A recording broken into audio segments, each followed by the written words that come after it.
자, 이런 말을 써놨습니다. 반사회적 법률 행위가 되지 않는 이중매매, 즉 유효인 이중매매를 말합니다. 자, 뭐라고요? 유효인 이중매매, 유효인 이중매매, 이중매매. 자, 요거죠. 자, 그러면 이제 가도록 할게요. 안녕하세요, 여러분. 우리 모두 합격하는 그날까지 위패스 민법 김묘엽입니다. 자, 여러분들하고 이번 시간에는 부동산 이중매매를 보도록 하겠습니다. 여러분, 부동산 이중매매를 왜 반사회적 법률행위에서 떨어져서 봐야 되느냐? 부동산 이중매매는 반사회적 법률행위랑 결이 다릅니다. 그래서 같은 선상에서 공부를 하시게 되면 망합니다. 자, 그래서 여러분 저랑 같이 어떤 부분에서 문제가 되는지를 확인하시고 어떤 개념만 추가하시면 바로 문제를 풀 수 있는지 그 부분까지 보도록 하겠습니다.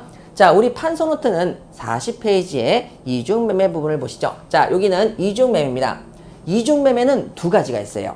유효한 이중매매와 그 다음에 반사회적 법률행위의 이중매매, 즉 무효인 이중매매가 있습니다. 그래서 지금 여러분 저랑 같이 공부하실 부분은 바로 유효한 이중매매, 즉 무효인 이중매매가 아니라 유효한 이중매매가 되겠습니다. 자, 그럼 유효한 이중매매 가볼게요. 갑이라고 하는 사람이 부동산을 가지고 있는데요. 그 부동산을 을이 사기로 계약을 맺었습니다. 그래서 얘를 첫 번째 매수인이라고 해서 제1매수인. 그 부동산을 을한테만 판 게 아니라 병한테도 팔았습니다. 그래서 얘는 두 번째 계약을 체결한 사람이라고 해서 제2매수인이죠. 즉 날짜를 따지자면 얘가 4월 20일쯤 되는 것이고요. 얘가 5월 15일쯤 해가지고 얘가 먼저 계약서를 쓰고 얘가 두 번째 계약서를 썼다는 얘기죠. 그러면 이때 계약서를 썼을 때 두 명한테 계약서를 썼다. 그러면 이 갑의 행위는 비난받아 마땅하느냐? 아닌 거죠. 갑의 행위는 지극히 자유시장 경쟁 질서에서 정상적인 행동입니다. 그런데 여러분 그때 되면 누구랑 계약을 할 것이냐라고 했을 때 중요한 포인트는 계약금이 되겠습니다. 계약금. 여러분 계약금이라는 것은 왜 있는 겁니까? 계약금은 계약의 해제를 쉽게 하기 위한 겁니다. 자, 그러면 을이 갑한테 계약금을 10억짜리로 계약을 체결했으니까 계약금을 10%인 1억 원을 줬습니다. 1억 원을 줬는데 자, 갑이 그 1억 원을 가지고 있었는데요. 자, 병이라는 사람이 나타나서 내가 너 그 부동산을 20억 주고 살 테니까 나한테 팔아라 하고 해서 계약금 2억 원짜리 계약을 체결했죠.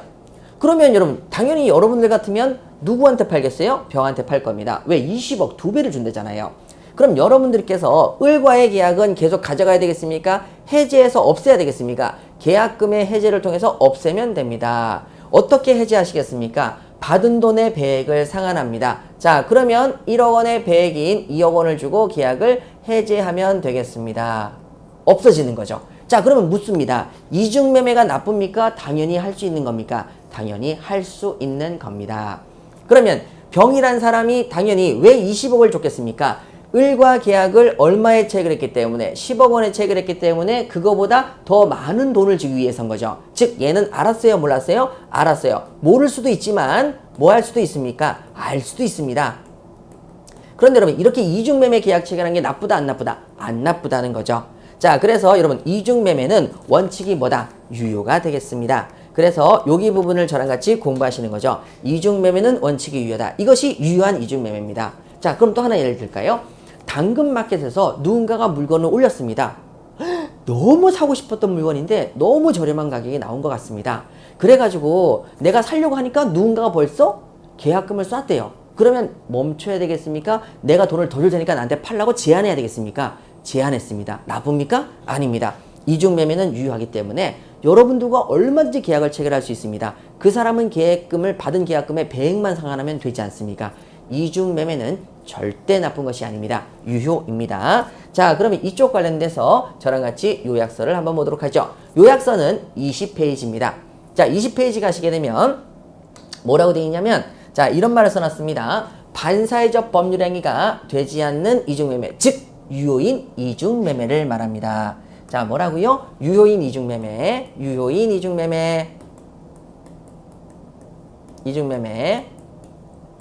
자, 요거죠. 자, 그러면 이제 가도록 할게요. 제2매수인이 이중매매라는 사실을 모르고 있든 알고 있든 체결한 매매 계약은 당연히 여러분 유효다 아니다? 유효가 되겠습니다. 그러면 유효인데 누가 소유권자가 되느냐? 유효인 매매 계약에 뭐를 했을 때? 등기를 했을 때 그 등기한 사람이 소유권을 취득하게 되는 것이죠. 자, 되셨습니다. 그러면 여러분 제1 매수인은 제2 매수인에게 야, 나한테 소유권 등기 넘겨 이렇게 얘기할 수 있느냐? 계약이 없으니까 안 되고, 자, 시험에 나오는 내용은 이 내용이겠죠. 제1 매수인이 제2 매수인에게 뭐라고 얘기하냐면 소유권에 기한 직접 등기 말소를 청구합니다. 자, 뭐라고요? 등기 말소를 취득하는 거죠. 등기 말소를 청구합니다. 등기를 말소해라 라고 얘기합니다. 말소에다가 여러분 별표를 3개 치셔야 됩니다. 말소 임마 하고 얘기하는 거죠. 자, 그러면 그림에서 어떻게 되겠습니까? 을이 병한테 얘한테 등기가 넘어가면 등기 말소를 청구한다는 거죠. 그럼 등기 말소는 누구만이 할 수 있습니까? 소유권자가 내 소유권이 남한테 넘어가서 등기가 되어 있을 때 그 등기 말소해! 라고 얘기하는 거죠. 자, 그러면 소유권 등기가 넘어갔는데 등기 말소를 청구할 수 있는 사람은 누구밖에 없다? 소유권자. 소유권자. 자, 그러면 여러분 여기서 반문을 하시면 됩니다. 무슨 단어를 여러분 꼭 앞에다가 붙이고 물어주시면 됩니까? 과연 제1 매수인이 뭐다? 소유권자냐? 이렇게 물어보시면 끝납니다. 제1 매수인이 소유권자냐? 라고 물어보세요. 제1 매수인은 그냥 물건을 사기로 한 사람일 뿐이지 소유권자는 아니죠.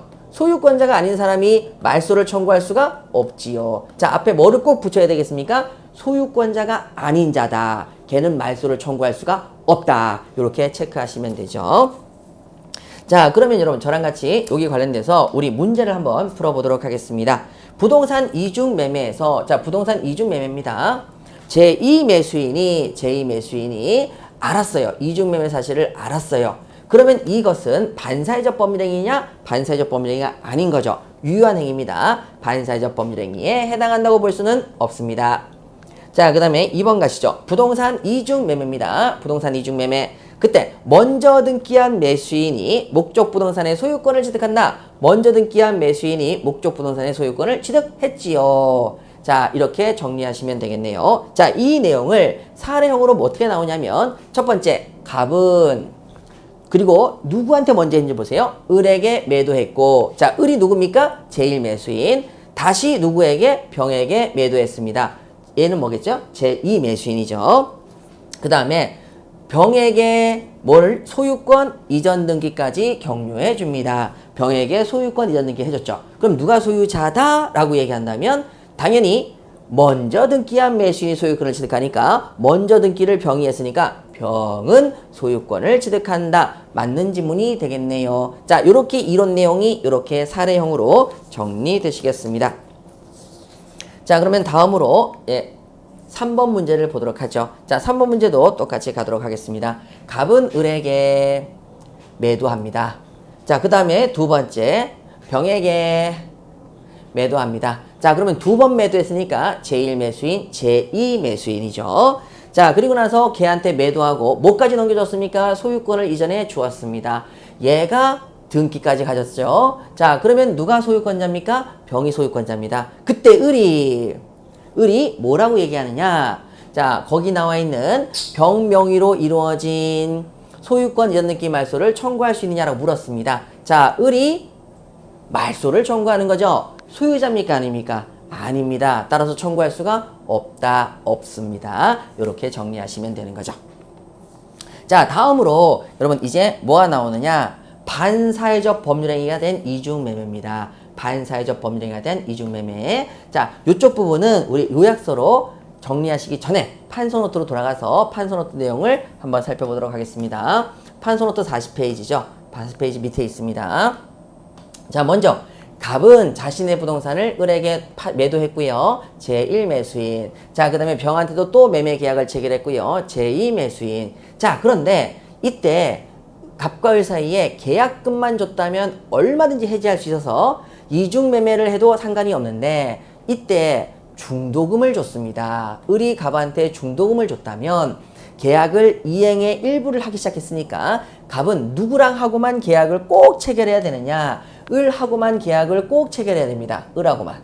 이렇게 계약을 꼭 이행해야 됩니다. 다시 말해서 다른 사람한테 이제는 팔 수 있다 없다? 없게 됩니다. 자, 그러면 여러분 중도금을 줬을 때 무슨 일이 생기느냐? 계약의 금액의 일부를 받았기 때문에 갑의 계약의 이행을 갑의 계약 이행에 신뢰가 발생합니다. 을한테 중도금 받는 순간 갑은 을에게만 줘야 되는 신뢰가 발생합니다. 많은 분들이 중도금을 줬는데 중도금을 준 것이 매매대금의 일부를 이행했다라고 얘기하니까 아니 계약금 준 것은요? 라고 얘기를 하시는데 그건 나중에 우리 계약금 파트에 가서 아주 정확하게 정리해 드리도록 하겠습니다. 자, 그러면 지금은 여러분들이 알고 있는 그냥 지식으로 가시도록 하죠. 중도금을 주면 계약금이 아니라 매매대금의 일부를 준 겁니다. 일부를 받는 순간부터 을은 누구랑 하고만 계약을 마무리 지어야 됩니까? 을하고만 계약을 마무리 지어야 된다. 그러면 그 을과 계약을 마무리 짓지 않고 만약에 병한테 넘기면 이건 뭐다? 배신입니다. 배신이기 때문에 그 배신 행위를 하면 을과의 관계를 배신 행위를 하면 그때는 형사처벌을 받게 됩니다. 뭐라고요? 배임죄가 됩니다. 배임죄로 형사처벌을 받게 됩니다. 자, 그런데 여러분 이런 상황에서 병이라는 사람이 이런 사실을 알고 배신하라고 꼬십니다. 여러분 자, 병이 알았어요. 알고 꼬신 거죠. 뭐 하라고요? 야, 너 배신행위 해 라고 해서 을과의 신뢰를 배신하라고 적극적으로 꼬십니다. 그러면 아는 것만이 되는 게 아니라 적극적으로 배신행위 하라고 꼬시는 거예요. 그래서 꼬셨어요. 그래서 적극가담입니다. 항상 두 가지가 필요합니다. 반사회적 범죄가 되려면 배신행위, 즉 배임행위가 있어야 되고 두 번째, 그 신뢰를 깨버리라고 적극적으로 꼬드기는 행위가 있어야 됩니다. 배임행위의 적극가담. 다시 말해서 배임행위라는 것은 뭐를 받았다? 중도금을 받았다는 얘기죠. 그래서 배임행위라는 단어가 꼭 들어가야 됩니다. 배임행위의 적극가담 시 이중매매는 당연히 여러분 사회질서에 반하는 반사회적 법률행위로서 무효가 됩니다. 자, 되셨죠? 자, 그러면 여러분 우리 아까 전에 공부했죠. 뭐라고요? 무효는 원칙이 부당이득 반환되지만 반사회적 법률행위 무효는 돌려준다 안 돌려준다? 안 돌려준다 이렇게 공부했지 않습니까? 자, 그러면 거기에 관련해서 요약서로 정리할게요. 자, 여기서부터가 여러분 저랑 같이 정리하실 내용입니다. 한번 보시죠. 제2 매수인이 매도인의 배임행위에 적극가담합니다. 배임행위 1번, 적극가담 2번. 자, 배임행위라는 단어가 나오는 순간에 여러분 당연히 중도금 받았다 안 받았다? 중도금 받았다. 중도금 받았다는 걸 뻔히 알고 있는데도 불구하고 적극적으로 배신하라고 꼬시는 거죠. 자, 되셨죠? 그때 체결한 매매 계약은 당연히 반사회적 법률에서 무효가 되겠습니다. 그런데 이 계약이 매수인에 대해서만 국한되는 게 아니라 증여나 저당권 설정 등까지 확장됩니다. 그럼 증여나 저당권 개념까지 확장된다는 얘기는 뭐냐? 바로 요 얘기 되겠습니다.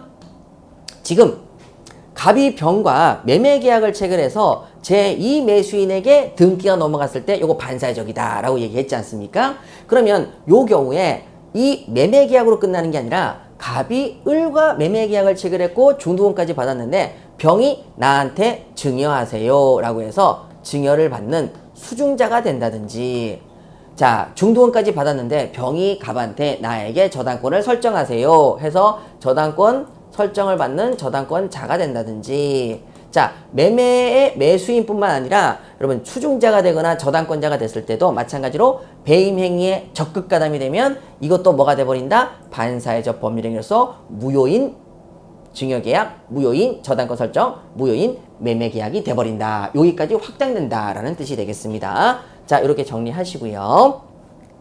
자, 그럼 다음으로 갈게요. 자, 요 판례가 나왔는데 요 판례를 잠깐 설명드리도록 하겠습니다.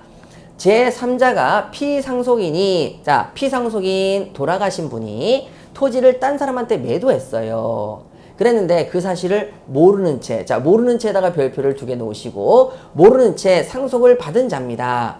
자, 그러면 여러분 상속을 받은 사람은 아버지가 피상속인이 딴 사람한테 토지를 판 사실을 몰라요. 그리고 그냥 상속을 받았는데 이 사실을 실제 알고 있는 누가? 제3자가 자, 상속받은 자, 즉 상속인에게 적극적인 기망을 합니다. 적극적인 기망. 그래서 체결된 매매계약은 뭐냐? 반사회적 법률행위로서 무효가 됩니다. 에이 선생님, 배임행위란 말이 없지 않습니까? 그리고 적극가담이란 말도 없지 않습니까? 자, 한번 보시죠. 여러분, 얘는 피상속인이 토지를 매도한 사실을 몰라요. 즉 중도금을 받은 걸 몰라요. 모르니까 배신이라는 단어가 머릿속에 떠오릅니까? 안 떠오릅니까? 안 떠오르기 때문에, 몰랐기 때문에 배임행위가 나올 수가 없는 겁니다. 그러면 몰랐는데 배신행위에 적극적으로 가담한다. 가담이라는 단어가 나올 수가 있습니까? 없습니까? 없습니다. 그럼 결론적으로 적극적으로 꼬신행위밖에 없는 거죠. 됐죠? 매도인은 가담한 적이 없는 거죠. 몰랐으니까. 그래서 적극적으로 꼬신행위인 적극 기망밖에는 없는 겁니다. 자, 몰랐을 때는 뭐가 밖에 없다고요? 적극 기망. 배임행위의 적극 가담이 아니라 적극 기망. 이거밖에 나올 수 없는 구조인 거죠. 자, 그러면 여기 관련돼서 우리 문제를 한번 풀어보도록 하겠습니다. 자, 2번 문제죠. 갑이 자, 누구한테 매도하냐면 을에게 매도합니다. 그리고 그 사실을 잘 아는 병이, 자, 병이 갑의 배임행위에 적극가담, 배임행위 1번, 적극가담 2번 해결했습니다. 그러면 이때 이 갑과 병 사이 매매계약은 당연히 뭐가 되겠습니까? 무효가 되는 거죠. 반사회적 법률에서 무효가 되겠습니다. 맞는 지문. 자, 이제 2번입니다. 이번에는요, 수증자가, 매수인이 아니라 수증자가 매도인의 배임행위에 적극가담합니다. 배임행위, 적극가담 나왔죠? 그때 여러분 당연히 증여계약은 뭐가 되겠습니까? 반사회적 법률행위 다 맞네요. 자, 증여까지 확장이 됐다는 얘기고요. 자, 그 다음에 세 번째 가도록 할게요. 세 번째 가시게 되면 매도인의 배임행위에 적극가담, 배임행위에 적극가담했죠? 그때 이루어진 저당권 설정입니다. 당연히 이것도 반사회적 법률행위가 되겠네요. 반사회적 법률행위. 자, 다음으로 매도인의 배임행위에 적극가담, 배임행위에 적극가담이죠. 자, 그랬을 때에는 설정된 저당권, 여기는 저당권 설정이라고 했고, 여기는 설정된 저당권이고, 반사회적 법률행위라고 했고, 여기는 무효라고 했습니다. 맞네요. 무효입니다. 자, 이제 4번이죠. 피상속인이 제3자에게 토지를 매각한 사실. 요건데 그 사정을 모르는 상속인입니다. 자, 모르는 상속인이기 때문에 배임행위라는 것도 모르는 거고 적극 가담한다는 것도 개념이 없는 거죠. 자, 그래서 적극적으로 뭐만 있다? 기망했다. 이런 단어만 나오면 그때는 반사회적 법률행위가 된다. 이렇게 정리하시는 겁니다. 자, 이제 22페이지를 가보세요. 자, 22페이지 요약서를 보십니다. 자, 우리 무효의 4원칙에서 자, 우리 시험에 나오는 것들 다시 한번 정리해 보도록 할게요. 자, 무효의 4원칙 가겠습니다. 반사회적 법률행위로서 무효입니다. 자, 무효니까 어떻게 됩니까? 귀책사 있는 자를 주장해서 누구나 무효를 주장할 수 있죠. 무효를 주장하는 사람이 증명책임을 지고 당사자에게도 무효를 주장할 수 있고 선의하기 제3자에게도 무효를 주장할 수 있습니다. 그런데 반사회적 법률행위니까 부당이득 반환이 안 돼야 되겠죠. 그러면 한 번만 정리하십시다. 원래 무효는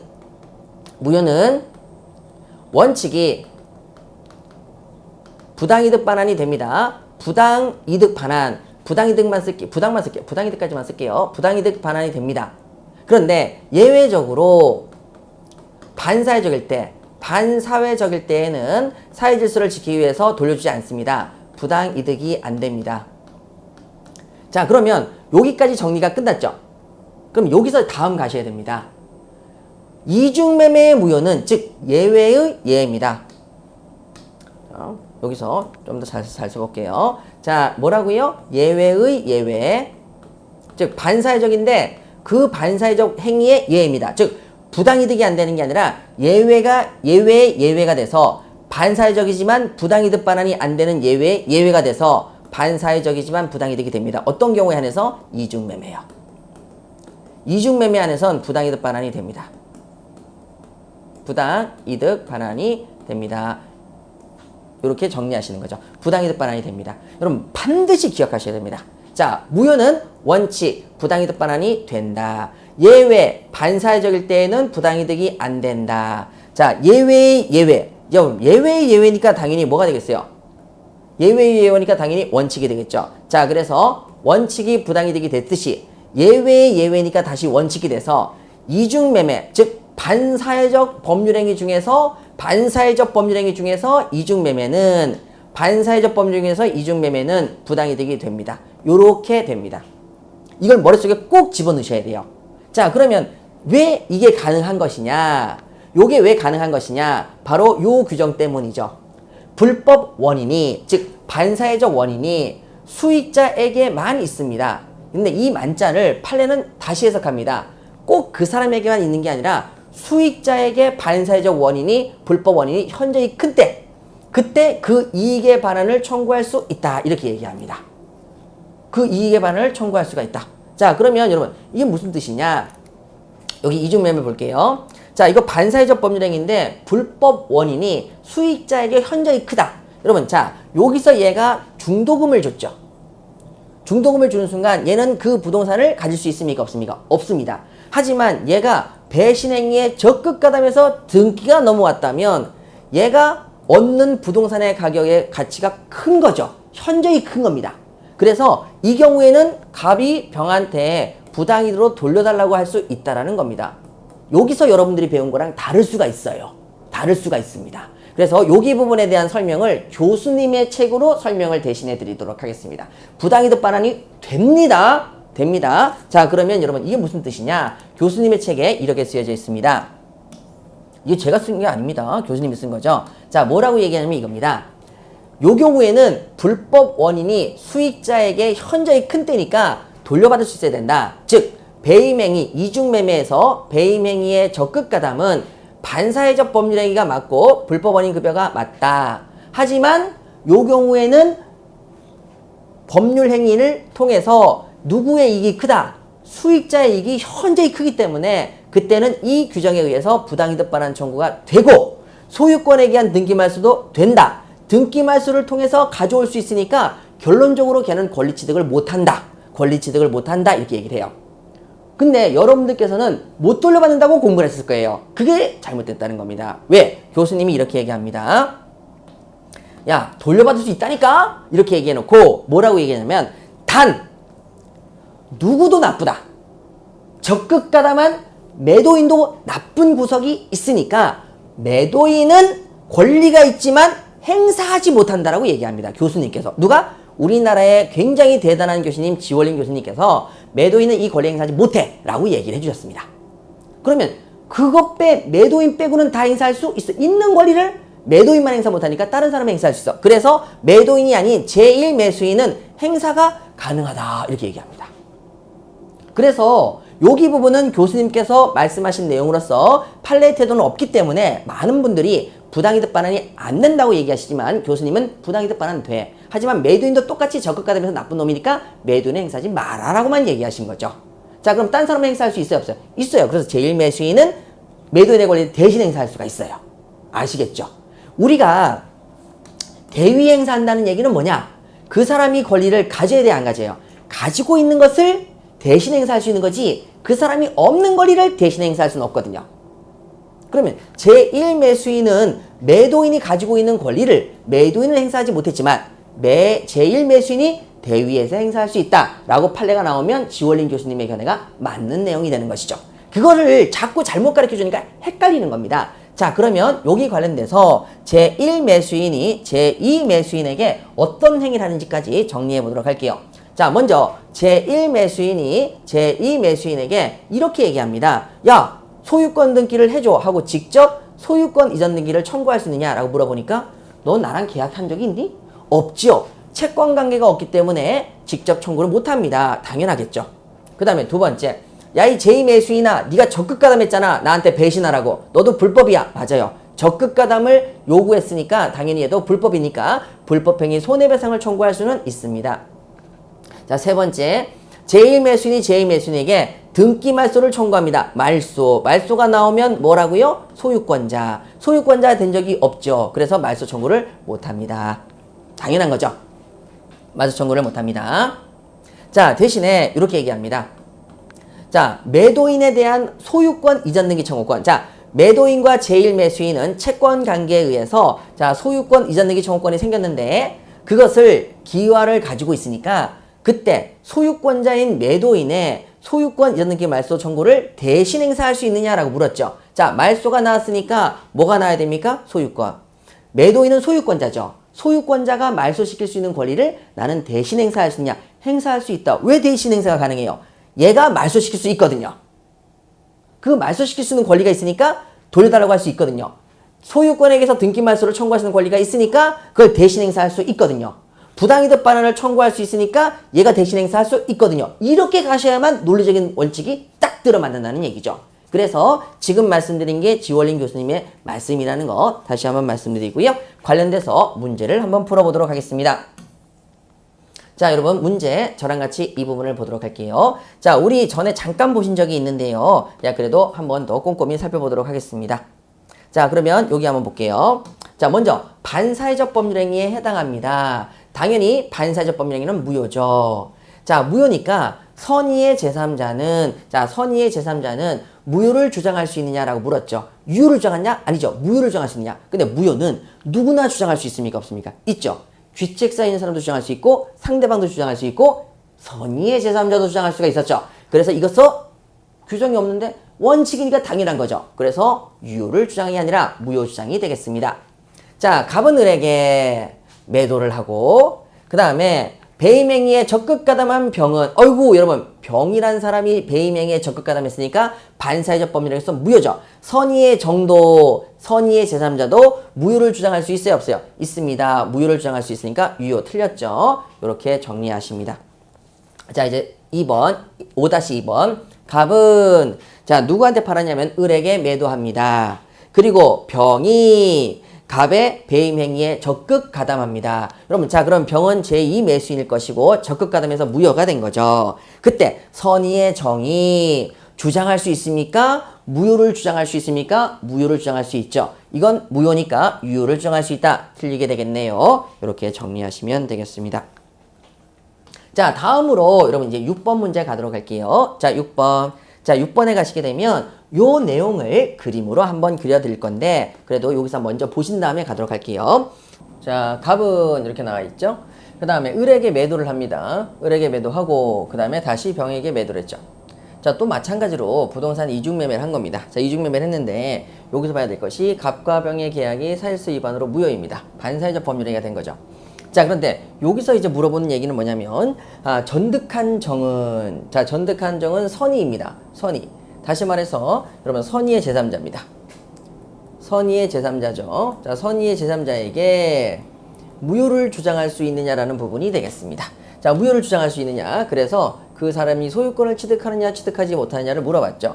자, 위에서 우리 아까 전에 말씀드렸듯이 자, 기존에 무효는 선의하기 불만하고 제3자에게 주장할 수가 있고요. 예, 그렇게 주장했을 때 부당이득 반환 청구되고 단 매도인 행사 못하고 소유권에 대한 등기말소도 되고 그래서 등기말소에서 부당이득을 다 돌려받으니까 결론적으로 가지고 있는 사람은 권리를 취득하지 못한다라고 했습니다. 자, 그러면 이 그림을 여러분들하고 저랑 같이 한 번만 더 정리해 보도록 할게요. 자, 여기 부분에 관련돼서 우리가 뭘 봐야 되냐면 자, 이쪽 부분입니다. 을이라고 하는 사람이 이 부동산의 제1매수인 병이 제2매수인이지 않았습니까? 자, 그런데 이 상태에서 우리 뭘 볼 거냐면 이 상태에서 우리가 봐야 될 것은 딱 하나입니다. 여기서 병이라는 사람으로부터 정이 이렇게 취득을 했어요. 근데 얘는 반사회적 법률행위인지 몰랐던 선의의 제3자입니다. 자, 선의의 제3자.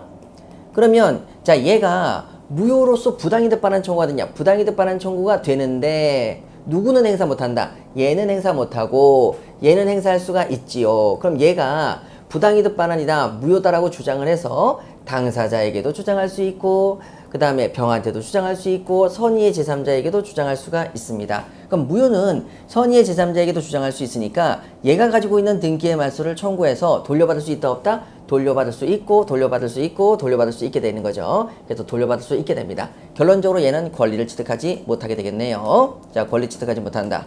여러분 잘 보셨죠? 부당이득 반환 청구가 되기 때문에 돌려받을 수 있는 겁니다. 다만 그건 누구는 행사 못한다? 갑은 행사 못한다. 자, 여기 지월린 교수님의 견해시죠. 자, 그러면 여기 관련돼서 우리 마저 정리 한번 해보도록 할게요.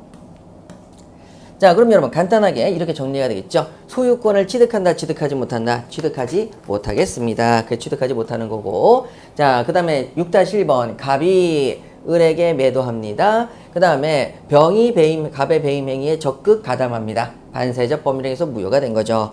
자, 그리고 난 다음에 전득한 정이 선의입니다. 자, 선의라면 걔는 소유권을 취득하느냐? 소유권을 취득하지 못하죠. 취득한다. X 이렇게 되겠습니다. 자, 그럼 다음으로 7번 문제 가보도록 할까요? 자, 7번입니다. 갑이 을에게 매도합니다. 그리고 병이 갑의 배임 행위에 적극 가담합니다. 자, 그랬을 때 여기서 이제 요게 포인트인데, 자, 을이 병에게 소유권 이전 등기를 청구할 수 있느냐라고 물었습니다. 자, 을이 병한테 소유권 이전을 하라고 등기를 청구할 수 있느냐? 두 사람 사이에 계약 관계가 있었어요, 없었어요? 없었기 때문에 청구할 수 없습니다. 자, 그러면 7-1번 가시죠. 갑은 을에게 매도합니다. 그 다음에 병이 갑의 배임 행위에 적극 가담합니다. 자, 그러면 그 상태에서 마찬가지로 을은 병에게 소유권 이전 등기를 직접 청구할 수 있느냐? 자, 두 사람 사이에 계약 관계가 없었죠. 없었기 때문에 이전 등기 청구를 할 수 있다 없다? 이전 등기 청구를 할 수 없습니다. 예, 그렇게 해서 맞는 지문이 되겠네요. 자, 그럼 다음으로 이제 8번 한번 가보실게요. 자, 8번입니다. 갑은 을에게 매도합니다. 자, 그 다음에 병이 갑의 배임 행위에 적극 가담합니다. 적극 가담했을 때, 자, 다음으로 을이 똑같이 병에 대해서 소위청이 아니라 불법 행위를 이유로 손해배상을 청구할 수 있냐라고 물었죠. 자, 을이 불법 행위 손해배상을 청구할 수 있냐? 갑은 여기나 있는 병은 적극 가담, 배신 행위에 적극 가담을 하라고 해서 불법 행위를 저질렀기 때문에 불법 행위를 이유로 손해배상을 청구할 수 있게 되는 거죠. 채권 관계가 없으니까 이 직접 이전 청구는 못하고 불법 행위를 저지른 병에게 불법 행위 손해배상은 청구할 수 있게 되는 거죠. 자, 이제 9번 가시겠습니다. 반사회적 법률행위에 해당하는 이중매매. 자, 이렇게 이론적인 부분이 나왔고요. 자, 매매까지 맞아 밑줄 그으시고, 그 다음에 제1매수인은 제2매수인에 대해서 뭘 또 했는지 보세요. 직접, 여러분, 제1매수인이 바로 위에서 봤던 을, 제2매수인이 위에서 봤던 병이죠. 자, 을과 병이 이렇게 이론적으로 정리가 되고, 직접 소유권 이전 등기 말소 청구입니다. 자, 여기는 이전 등기 청구, 여기는 불법행위 손해배상, 여기는 등기 말소. 말소가 보이는 순간 여러분 꼭 기억하자고 그랬죠. 뭡니까? 소유권자냐 물었습니다. 소유권자니? 너 아니잖아. 그럼 말소 청구할 수 없겠죠? 말소 청구할 수 없다. 맞는 지문 되겠습니다. 자, 그럼 다음으로 갑은 을에게 매도를 하고요. 그 다음에 병이 갑의 배임 행위에 적극 가담합니다. 자, 그러면 병이 갑의 을에 대한 배임 행위에 적극 가담했죠. 그때 을은 병을 상대로 직접 등기에 말소를 청구할 수 있느냐라고 물었습니다. 말소 나오는 순간에 소유권자니 아니니까 청구할 수가 없겠네요. 이렇게 정리하시면 됩니다. 그리고 여러분 9번하고 10번을 잘 비교하셔야 되겠습니다. 9번하고 10번은 왜 잘 비교하냐면요. 자, 여기서 굉장히 중요한 내용들이 나오기 때문이죠. 자, 그러면 10번 먼저 보시고 마저 정리해 드릴게요. 자, 10번 보십니다. 갑이 을에게 매도를 했고요. 그 다음에 병이 갑의 배임 행위에 적극 가담했습니다. 자, 그런데 여기서 보셔야 될 것이 을은, 자, 여기서 을은입니다. 자, 그 다음에 병에게 소유권 등기의 말소를 청구할 수 있느냐? 자, 병에게 병 이렇게 내려오고요. 병에게 소유권 이전 등기의 말소를 청구할 수 있느냐라고 물었죠. 말소를 청구할 수 있냐? 말소. 요 내용이 이렇게 내려옵니다. 그럼 말소네? 말소니까 소유권자니라고 물었죠. 예, 을은 소유권자가 아니죠. 그럼 말소 청구를 못합니까? 직접은 못합니다. 자, 뭐는 못한다고요? 직접은 못하죠. 직접은 안 됩니다. 왜? 지가 소유권자가 아니니까. 하지만 소유권자인 갑을 권리를 대신할 수는 있습니까? 없습니까? 있죠. 그래서 소유자인 갑의 권리를 대신할 수는 있기 때문에 여기 부분은 맞는 지문이 되는 것이죠. 그렇게 해서 맞는 지문으로 체크하시면 되겠습니다. 자, 그래서 여러분 9번하고 10번은 직접이냐 대이냐 여기에 따라서 정답이 달라지는 거죠. 자, 여러분 이렇게 해서 부동산 이중매매를 공부하셨습니다. 지금까지 혹시 공부하시다가 헷갈리셨다면 지월린 교수님의 견해를 모르셔서 그런 것이고, 지월린 교수님이 견해가 판례의 생각을 정확하게 이해하시고 풀어나가신 아주 훌륭한 고견이라고 생각합니다. 자, 여러분 우리 합격의 그날까지 우리 모두 위패스입니다.